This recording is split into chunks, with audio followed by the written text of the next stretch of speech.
Les ténèbres du cachot m'étouffent. L'odeur de la sueur, du sang séché et de la mort plane comme une ombre invisible. Il ne reste que quelques heures avant l'aube, avant que mon nom ne devienne un murmure, une légende maudite que personne ne voudra plus prononcer. Moketa, la terreur, ce nom qui semait la peur dans les rues de Kinshasa, ne sera bientôt plus qu'un cadavre criblé de balles.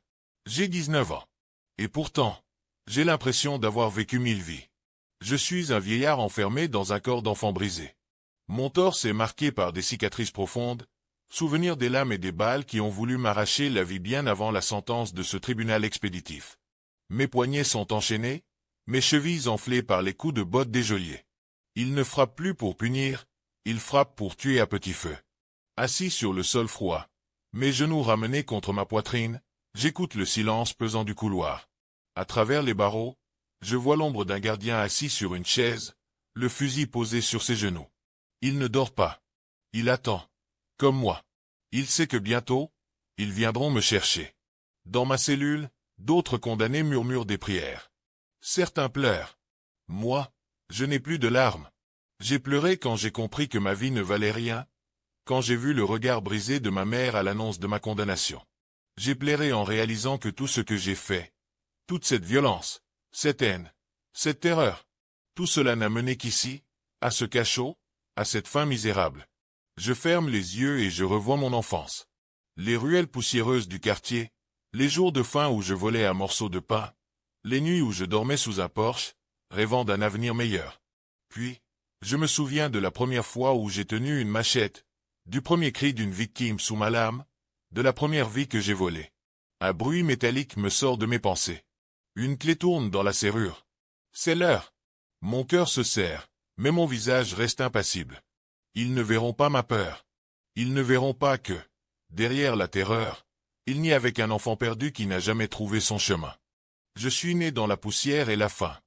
Mon premier cri s'est perdu dans les bruits de klaxons, les insultes des vendeurs de rue et le tumulte incessant du ghetto de Kinshasa.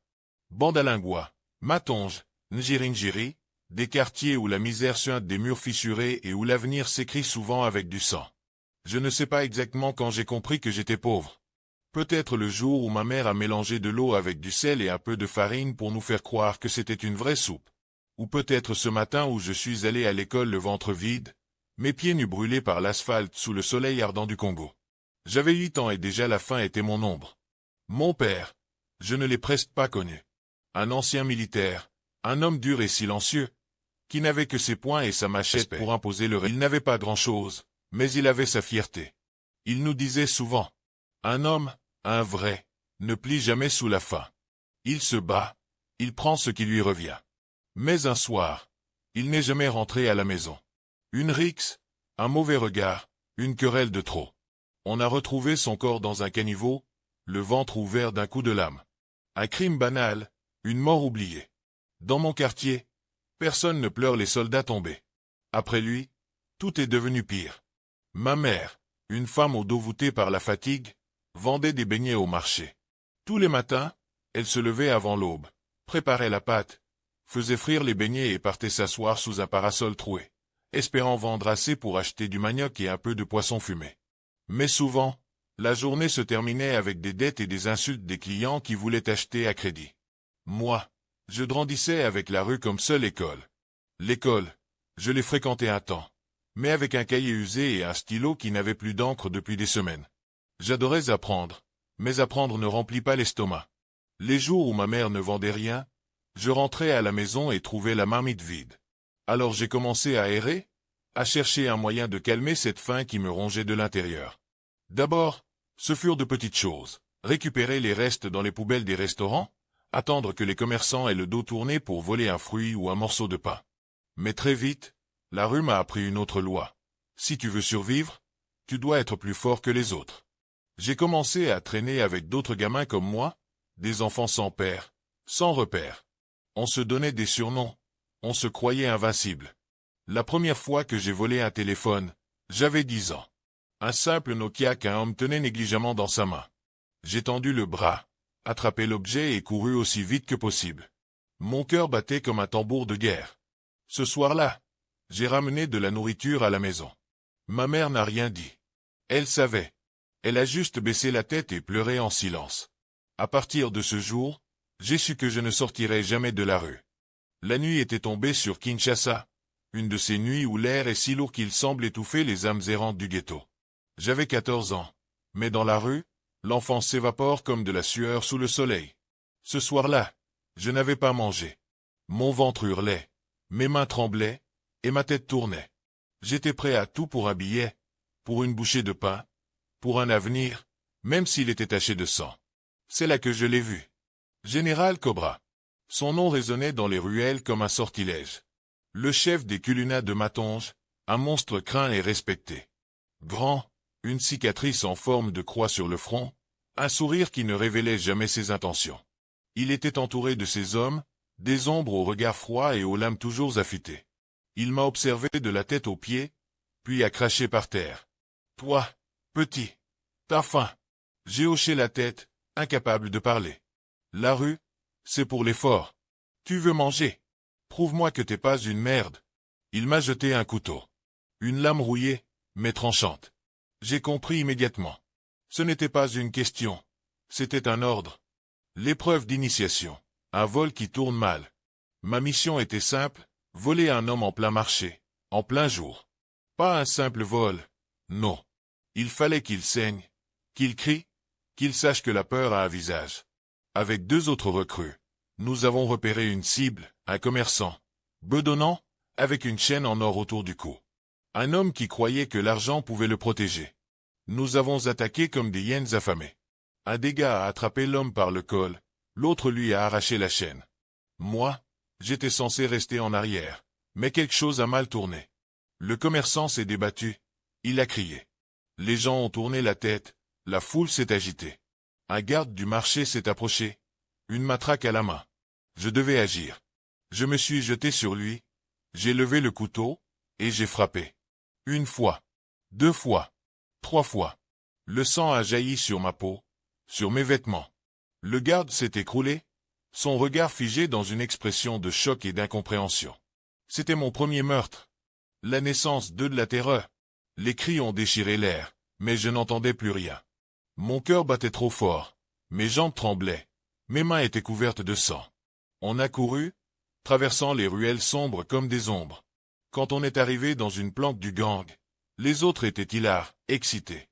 Moi, je suffoquais. Général Cobra m'a observé avec un sourire tordu. « Regardez-moi ça.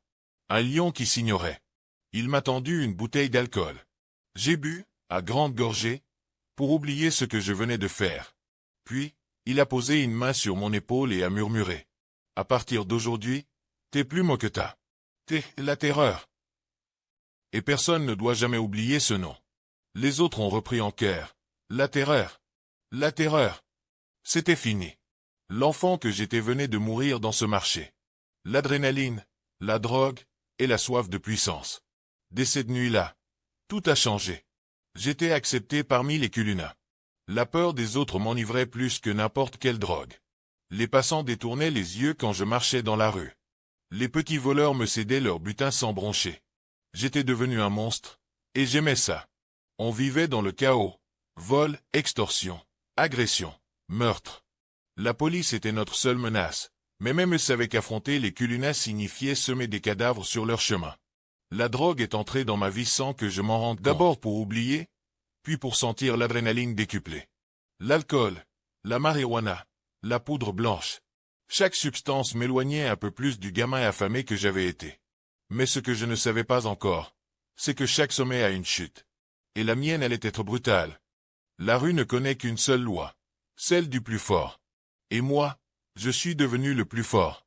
Après mon premier meurtre, après que le sang ait séché sur mes mains et que la peur des autres soit devenue ma drogue, Général Cobra a fait de moi son bras droit.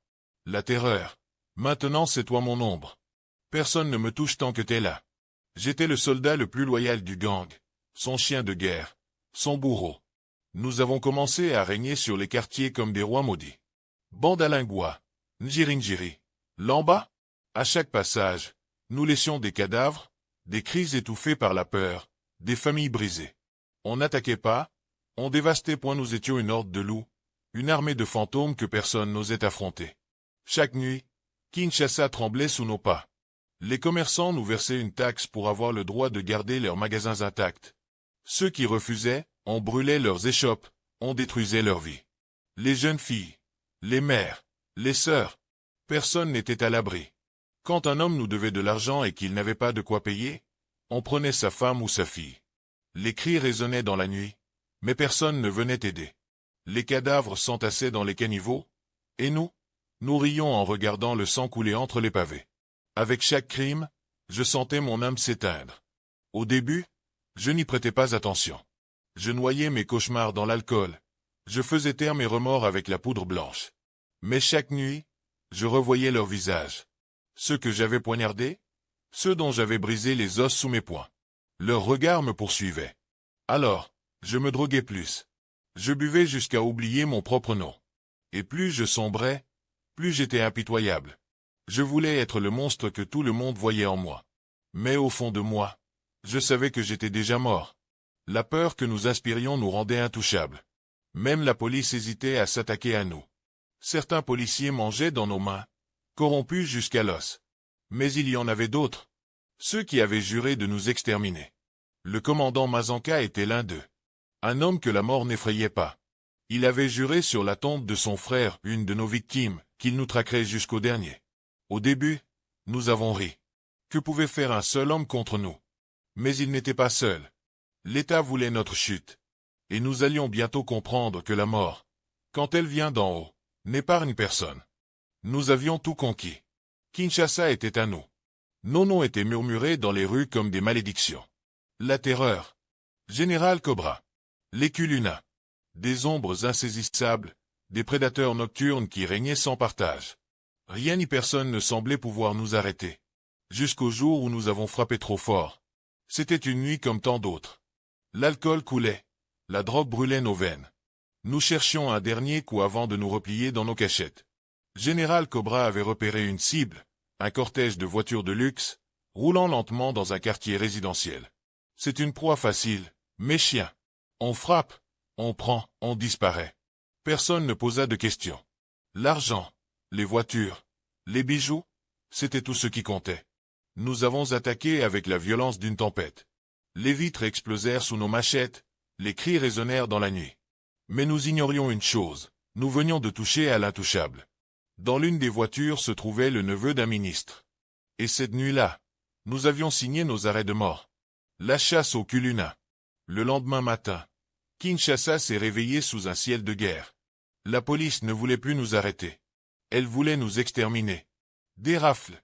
Des descentes musclées dans tous les ghettos. Des barrages à chaque coin de rue. Nos planques furent incendiées, nos informateurs exécutés sans procès. Les traîtres se mirent à parler. Ils sont là, cachés à Kingabois. La terreur a été vue à Lamba hier soir.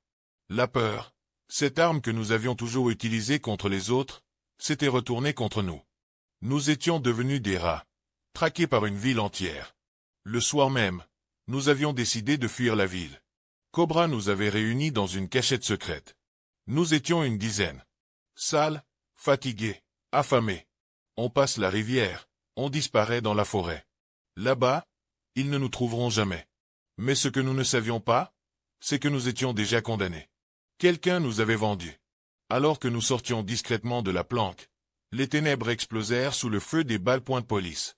Ne bougez pas. Le chaos. Des balles sifflaient, déchirant la nuit. Les cris de mes frères, tombant un à un. Je vis Cobra s'écrouler, le torse ouvert par une rafale. Son regard croisa le mien une dernière fois. Cours, Moketa. Cours. Je courus. Je courus comme un diable poursuivi par l'enfer lui-même. J'ai couru dans les ruelles sombres, le souffle court, le cœur battant comme un tambour de guerre. Derrière moi, les sirènes hurlaient. Je me suis glissé dans une cour abandonnée, caché derrière un mur délabré. Mon corps tremblait. Mais la rue était silencieuse. Trop silencieuse. Puis, j'ai senti le canon froid d'un fusil contre ma nuque. C'est fini, la terreur. J'ai fermé les yeux. J'étais tombé. Les menottes mordaient mes poignets. Mes pieds traînaient sur le sol poussiéreux du tribunal. J'avais cessé de résister. L'enfant des rues. Le monstre de Kinshasa. J'étais là, exposé comme un animal de foire. Un criminel dont tout le monde voulait la tête. La salle était bondée. Journalistes, politiciens, familles endeuillées. Tous étaient venus voir la chute des Culuna. Ils voulaient du sang, de la justice, de la vengeance. Au fond, des femmes en deuil plairaient. Des mères éplorées, des sœurs brisées, des enfants orphelins. J'ai évité leur regard. Je savais ce que j'avais fait. Je savais ce que nous avions tous fait. Et pourtant, mon cœur était vide. Le juge était déjà prêt à nous condamner. Ces hommes sont des bêtes sauvages. Ils ont terrorisé Kinshasa. Ils doivent payer. La salle a explosé en acclamations. Les avocats commis d'office n'avaient même pas essayé de nous défendre. La politique parlait. L'État ne peut pas rester faible face aux Culuna. Il faut frapper fort. Il faut frapper vite. Un procès pour la forme. Un verdict déjà écrit. Puis, ils sont entrés. Les survivants. Le vieux commerçant que nous avions laissé pour mort après l'avoir battu. Regardez-moi. Il m'a brisé les jambes. Je ne pourrai plus jamais marcher. Une mère en larmes, tenant la photo de son fils, égorgé pour avoir refusé de nous payer une taxe. Ils l'ont tué comme un chien. Il n'avait que 15 ans. Une jeune fille, la voix tremblante, le regard brisé. Ils m'ont prise. Tous, un par un. J'avais 16 ans. Les cris résonnaient dans la salle comme des poignards transperçant mon âme. Des hurlements de douleur, de haine. J'aurais voulu me boucher les oreilles. J'aurais voulu disparaître. Mais il était trop tard. Le juge s'est levé, son regard de pierre fixé sur nous. Moketa, dit la terreur. Général Cobra. Et tous les autres. Un silence de mort. Vous êtes condamnés. À la peine capitale. Le tribunal a explosé en cris de joie et d'horreur. Certains parmi nous se sont mis à plairer. D'autres ont supplié à genoux. Pardon, Excellence. Ayez pitié. Moi, je suis resté debout. Je n'avais plus de larmes. Plus de peur. Plus rien. J'ai regardé les visages dans la salle, les mères en deuil, les enfants orphelins. Et j'ai compris.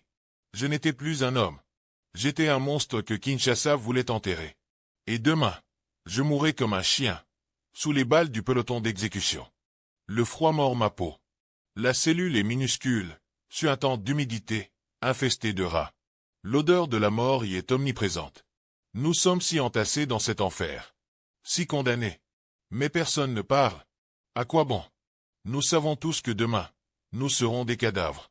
Dehors, le silence est lourd, coupé par les hurlements de ceux qui sombrent dans la folie. À quelques mètres, des hommes creusent des fosses. Nos tombes. La nuit n'est pas faite pour dormir. Elle est faite pour souffrir. Je ferme les yeux.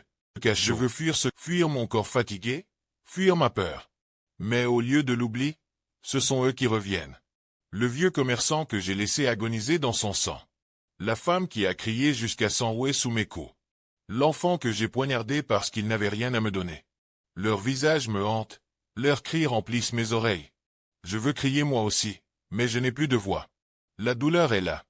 Tranchante. Dévorante. Je voulais être puissant. Je suis devenu un monstre. Je voulais régner. Je vais mourir. Dans l'ombre, certains de mes compagnons murmurent encore des prières. D'autres pleurent comme des enfants. Général Cobra est mort. La terreur va mourir. Mais certains vivent encore. Ceux qui nous ont vendus. Ceux qui ont parlé. Je serre les poings. La haine gronde encore en moi. Jusqu'à ce que je réalise une chose. Pourquoi haïr?